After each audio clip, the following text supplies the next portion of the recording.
O Hora de Agir desta semana vem até Moimenta da Beira e nós viemos aqui conhecer que projetos é que esta região está a implementar para se adaptar a um tempo que já é de alterações climáticas. Estas terras foram descritas por Aquilino Ribeiro há mais de 100 anos como terras do demo, pelas dificuldades que existiam em subsistir no interior profundo de Portugal.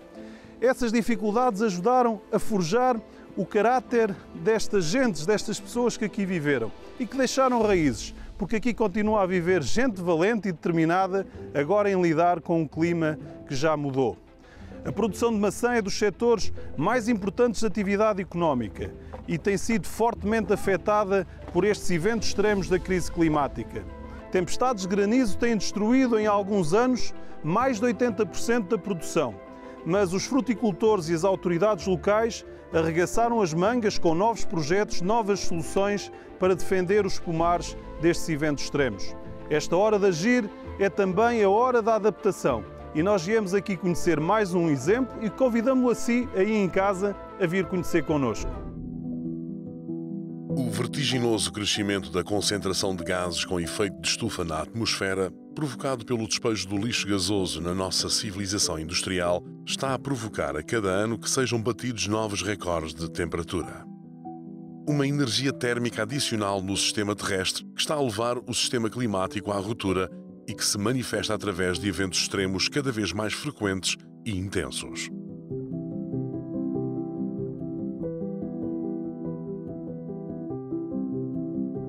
Eles acontecem nas ondas de calor que provocam o stress do calor, que expõem pessoas, animais ou mesmo plantas a temperaturas cada vez mais altas e nunca antes sentidas. Um calor extremo que todos os anos mata milhares de pessoas em todo o mundo. Ao mesmo tempo, este calor faz com que a vegetação fique mais seca, provocando mais ignições e incêndios cada vez mais explosivos e de grandes dimensões. Este aumento da temperatura faz também com que exista uma maior evaporação da água dos solos e, desta forma, também secas mais longas e profundas. Mas esta mesma energia térmica que evapora a água dos solos é a mesma que está a evaporar a água dos oceanos, e isto faz com que a umidade esteja a aumentar em cada ano. Este vapor de água está a formar novos rios atmosféricos e a gerar fenómenos como rain bombs, ou bombas de precipitação, com tempestades que trazem grandes descargas de água que provocam cada vez mais inundações e prejuízos nas cidades. Estas tempestades trazem também granizo, grandes descargas que têm levado ao caos em muitas cidades. Em Guadalajara, no México, em 2019, em apenas 15 minutos, foi formada uma camada de 1,5 metro de granizo, com as pessoas a terem de ser retiradas dos carros, algumas delas com ferimentos. Mas estas tempestades de granizo, mais frequentes, afetam também a agricultura, levando a perdas enormes de produção de vários alimentos, como acontece com a maçã em Moimenta da Beira. E é sobre estas tempestades de granizo cada vez mais frequentes aqui em Moimenta da Beira e nesta região que nós vamos estar à conversa com o Presidente da Câmara Municipal de Moimenta da Beira, Paulo Figueiredo, bem-vindo. Isso está a afetar muito a economia da região, estes eventos extremos. É verdade, não só nos momentos atuais, mas eu diria que, possivelmente na última década, temos assistido constantemente a grandes tempestades de queda de granizo que põem em causa toda a nossa grande economia, que é a fruticultura, neste caso a fruticultura direcionada para a produção de maçã. Devido a estes eventos extremos, porque o granizo sempre existiu, sempre existiram tempestades, mas o que acontece hoje é que elas são muito frequentes e quando vêm estas tempestades que são fortes, isto praticamente desaparece a maçã toda, perde-se tudo, não é? Perda total, praticamente, porque... Quando falamos de mais de 80% em alguns anos. É verdade, mas quando falamos em 80% falamos em 100%, porque a relação custo-benefício da colheita, a mão de obra que é necessário direcionar para a colheita, se tivermos uma árvore lindíssima como estas que temos aqui à nossa volta, em que 80% está perdido, os recursos humanos que têm que direcionar para colher os outros 20%, a perda temporal, bem como o custo associado a isso, é a mesma coisa que temos perdido 100%. Mas este clima que já mudou veio para ficar e nós temos que nos adaptar a estes eventos extremos que são cada vez mais frequentes. Que projetos são estes? Que soluções são estas que vocês procuraram aqui implementar? Nós encontramos uma solução que já existe há décadas na Europa, que é aquilo que a gente denomina os canhões anti-granizo. Naqueles pomares do sul de Espanha e França. Espanha e França já aplicaram essa tecnologia há imensos anos. Em Portugal, nós quisemos ser pioneiros, bem como o Conselho de Armamar, na implementação dessa solução. Essa solução tem imensas vantagens. Nós, quando fazemos uma análise de vantagens comparativas face a outra solução, e a solução que existe, a alternativa... São as telas, não é? São as telas ou aquilo que se chama redes anti-granizo. Só que as redes, para além de ter o valor do investimento ser muitíssimo superior, 10 vezes mais, quando vem o granizo são destruídas, não é? Se o granizo for em excesso, as redes são destruídas, toda a estrutura que suporta as redes também é destruída e as próprias plantas também são destruídas. Então a solução que a gente encontrou nos canhões anti-granizo é uma solução fantástica, porque para além de ser muito menos onerosa, o investimento é 10% da tecnologia da rede, é uma solução rapidíssima, é uma solução abrangente, cada máquina atinge cerca de 80 hectares, protege cerca de 80 hectares. Vocês já têm canhões anti-granizo aqui instalados? Já temos parte do Conselho, cerca de 50% do Conselho, com canhões instalados. E conseguem comparar, por exemplo, a zona onde existe um canhão e onde não existe o canhão, qual é que é a diferença? É porque o granizo tem sido frequente, já tem essa base comparativa? Claro que sim, conseguimos comparar. Nós temos uma área territorial já coberta com os canhões. Em maio, o Conselho foi altamente fustigado com a queda de granizo. Nós tivemos cerca de 2 semanas que todos os dias caía granizo no Conselho e nós tivemos os canhões a funcionar pontualmente. Os canhões normalmente funcionam 1 hora e meia por dia, e por vezes menos. Quando nós sentimos que está a aproximar uma grande trovoada e a possibilidade de queda de granizo, acionamos os canhões. Os canhões têm um mecanismo automático que poderão ser acionados, assim como também podem ter a intervenção humana.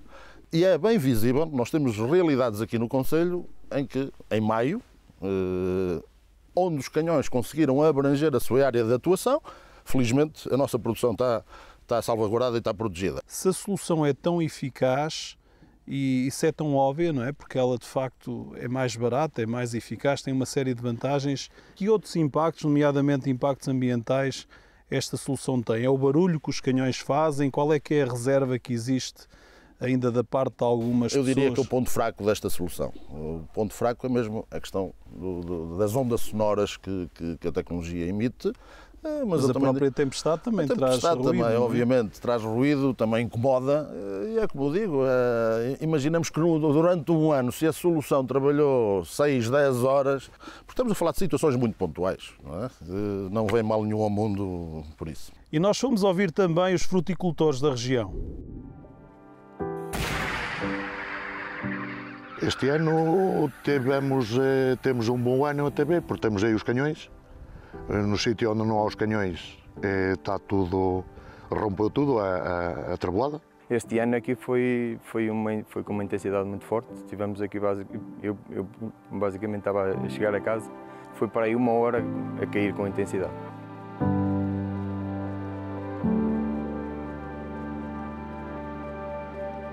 Isto aqui é perca total, portanto, é maçã que se irá apanhar para se tirar do pomar para a indústria. Mas isso tem valores tão irrisórios que não dá sequer para a manutenção da colheita. Depois que São Paulo Figueiredo meteu aqui os canhões, sou presidente, nunca mais tivemos problemas de granizo. 2 anos seguidos não tivemos problemas de granizo. Basicamente o que acontece num canhão é a reação de combustão de um gás, que é o acetileno, com o ar atmosférico. Quando o canhão está ativo, ele explode de 7 em 7 segundos. O que é que acontece? É injetado 50 gramas de acetileno numa câmara que, em contacto com o ar e com uma ignição, acontece a combustão, que é completa. Isto é importante porque não há subprodutos. Só é libertado vapor de água e dióxido de carbono. Essa explosão gera uma onda de choque e essa onda de choque é o que vai perturbar as células de granizo que se estão a formar. Isto vai nos provando cada vez mais que mesmo até aqueles mais céticos vão percebendo que realmente foi uma mais-valia. E uma mais-valia em toda a linha. porque sabe que não só que é a parte principal, a parte financeira e a rentabilidade que temos, que é para isto que nós trabalhamos, mas não só a parte financeira que vamos retirar disto, mas até a parte psicológica. Olha, assim, uma pessoa fica desiludida completamente, não é? Porque andamos a trabalhar um ano inteiro para que tenhamos um bom fruto, um bom resultado, e depois, quando chega uma altura destas, uma pessoa fica mesmo sem chão. Eu não acho só relevante, eu acho que isto é a salvaguarda e a fixação das poucas pessoas que já cá existem e que até podem trazer outras. Só eu tenho aqui na agricultura na ordem de 8 trabalhadores fixos. Portanto, digamos, há mais que estão com mais trabalhadores que eu, que têm mais produção que eu, e a nossa zona necessita mesmo de que se prolongue mais os canhões. Portanto, eu dou os parabéns por esta iniciativa que está vincada e está aprovada e testada no terreno, que é onde o sistema não falha, aquilo funciona lindamente.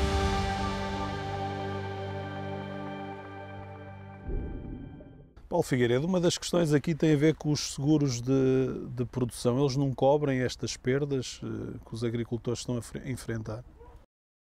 O país tem aquilo que a gente denomina de seguro de colheitas. E, efetivamente tem. Só que o seguro de colheitas tem, a meu ver, dois grandes problemas. Um deles, o seguro está concebido há décadas para segurar determinada produção. E o seguro cobre, por hectare, cerca de 30 toneladas. Nós hoje, um pomar como este onde nós estamos, este pomar produz 70, 80 toneladas por hectare. Logo, quando nós temos um seguro de colheitas, cobre 30, 40%. Ele está a cobrir 30, 40% da produção. É manifestamente insuficiente, não chega. Para além disso, os seguros ao longo destes anos têm tido um prémio quase incomportável. Uma das origens desta crise climática é o facto das lideranças políticas e empresariais não terem ouvido a ciência. E é muito importante o envolvimento do sistema científico e do conhecimento, das instituições de ensino superior, na procura de soluções para esta crise climática, para esta adaptação que precisamos. E nós fomos ouvir o que tem para dizer o Instituto Politécnico de Viseu, que esteve muito envolvido na concepção deste projeto. Para o Instituto Politécnico de Viseu é sempre fundamental participar no território, tudo o que seja iniciativas que possam engrandecer o que é a nossa gente, os nossos costumes e acrescentar valor económico ao território. O Instituto Politécnico de Viseu, felizmente, fruto do investimento que foi fazendo na qualificação dos seus professores, tem hoje um know-how muito significativo na área do ambiente, na área da agricultura, na área da sustentabilidade. Falar num produto endógeno como é a questão da maçã, que é realmente muito importante no território onde nós estamos, é fundamental que o Instituto esteja presente em tudo o que seja iniciativas para valorizar este produto. As tempestades de granizo têm causado um impacto muito significativo na produção da chamada maçã de montanha no norte do distrito de Viseu, nomeadamente em Moimenta da Beira e em Armamar.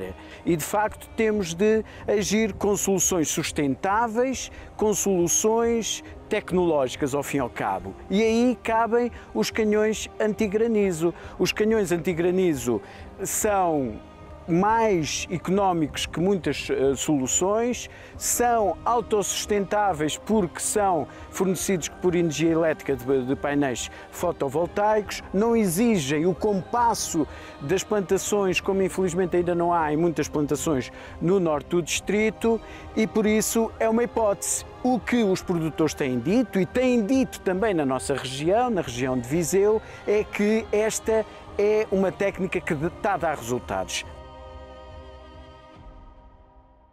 O consenso político é muito importante na mitigação e na adaptação neste que é um tempo já de alterações climáticas. E nós fomos ouvir aquilo que tem para dizer a política, neste caso os deputados eleitos pelo Círculo Eleitoral aqui de Viseu, na Assembleia da República. Nos concelhos de Moimenta da Beira, Armamar e Tarouca, temos mais de 12 mil hectares de área agrícola e temos mais de 3.500 agricultores. E nos últimos 5 anos, em 4 dos 5 anos, houve fenómenos atmosféricos extremos, nomeadamente com queda de granizo, que destruiu grande parte das culturas nestes anos. O Governo, dentro do possível, respondeu com a colocação à disposição dos agricultores de redes anti-granizo participadas por fundos comunitários. Foi uma preciosa ajuda, além dos seguros agrícolas que já existiam, mas é preciso ir mais longe porque em alguns pomares mais antigos esta solução não dá resposta. Os agricultores, através das suas associações de fruticultores, das câmaras municipais, procuraram outras soluções inovadoras, que é o caso dos canhões anti-granizo usados noutros países, e o Governo tem acompanhado esse processo, tal como os deputados do PS do Distrito de Viseu. E face a todos estes dados que permitiram comprovar a eficácia desses equipamentos, há o compromisso do Governo de brevemente abrir um aviso que permita apoiar com fundos comunitários esses mesmos equipamentos e salvaguardar toda esta economia local e toda a vida destes agricultores da nossa região que produzem uma grande riqueza e que representam 50% da produção de maçãs no país, mais de 80 mil toneladas.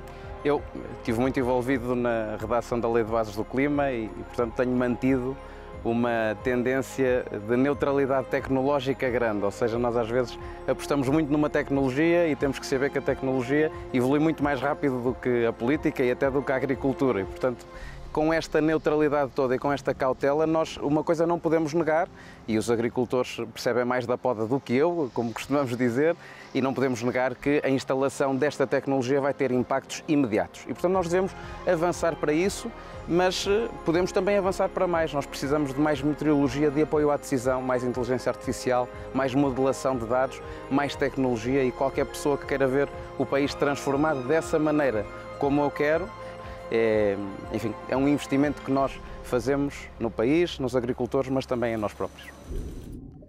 Neste tempo dos ESG, não é? Das questões, colocar questões ambientais, sociais e de governança na vida, na economia, há também aqui uma questão social, que é a questão das pessoas que dependem deste setor da produção da maçã. Isto tem muito impacto aqui na... Imenso impacto no nosso concelho. No nosso concelho, a nossa economia circular à volta da produção de maçã reflete-se na vida de milhares de pessoas, porque não é só a produção, não é só outras... a produção, há o pré da adaptação da planta, a época das podas, os tratamentos que são feitos ao longo de cerca de meio ano. Muito posto de trabalho dependente. Muito posto de trabalho dependente. Depende desta atividade. E não só residentes, como também hoje não residentes, para que possam efetivamente colher a maçã. E por coincidência nós temos este fim de semana o Festival da Maçã. Nós precisamos de maçã para haver festival, não é? É verdade. Atrai, movimenta aqui milhares de pessoas, não é? Em que vamos na nossa 12ª edição, é a nossa Expo Demo, que tem a maçã é o nosso principal âncora deste evento, mas também fazemos feira desta exposição económica. Queremos muito que ela possa ser mais abrangente, que não fique só pela maçã. Vamos ter imensas atividades para, digamos, abrilhantar, não diria o final desta colheita, porque a colheita está praticamente a meio, mas para abrilhantar toda esta nossa sociedade do Concelho de Moimenta da Beira, porque é uma sociedade de muita categoria, pessoas de muita categoria, pessoas resilientes, como dizia o nosso Aquilino Ribeiro, pessoas valentes, numa região do interior, mas que cada vez mais quer ser uma região projetada para o exterior, não só de Portugal, mas do mundo. Obrigado, Paulo. Eu que agradeço. E ao caminhar para o fim de mais uma Hora de Agir, é importante repetir uma ideia que nós temos vindo a falar ao longo de vários programas. Para resolver a crise climática, nós precisamos de reduzir a concentração de gases com efeito de estufa na atmosfera. E isso significa parar de queimar o carvão, o petróleo e o gás natural, cuja dependência hoje ainda está nos 82% para toda a energia que precisamos em todo o mundo. Em 1990, há mais de 30 anos, foi o ano em que nós ultrapassámos as 350 partes por milhão desta concentração na atmosfera, que era o valor aceitável. Hoje já estamos nas 420 partes por milhão, é um aumento de 20% em apenas uma geração. E toda esta energia térmica que levou o sistema climático à ruptura está bem presente nestes eventos extremos que são cada vez mais frequentes, nas tempestades que são cada vez mais destrutivas, nestas inundações que cada vez mais assistimos e que contrastam com as secas que são mais longas e profundas, com estes incêndios explosivos devastadores, ou então com o degelo dos glaciares que está a aumentar também o nível das águas do mar. E para enfrentarmos este clima que mudou, é preciso investir. Investir numa melhor gestão da água, na eficiência hídrica, em termos mais reservas de água, porque hoje a chuva já não vem com a previsibilidade de antes, ou em projetos que protejam estas plantações da destruição que tem acontecido nesta região nos últimos anos. Hora de agir. De Moimenta da Beira, das terras do Demo, de Aquilino Ribeiro, um abraço amigo e até para a semana.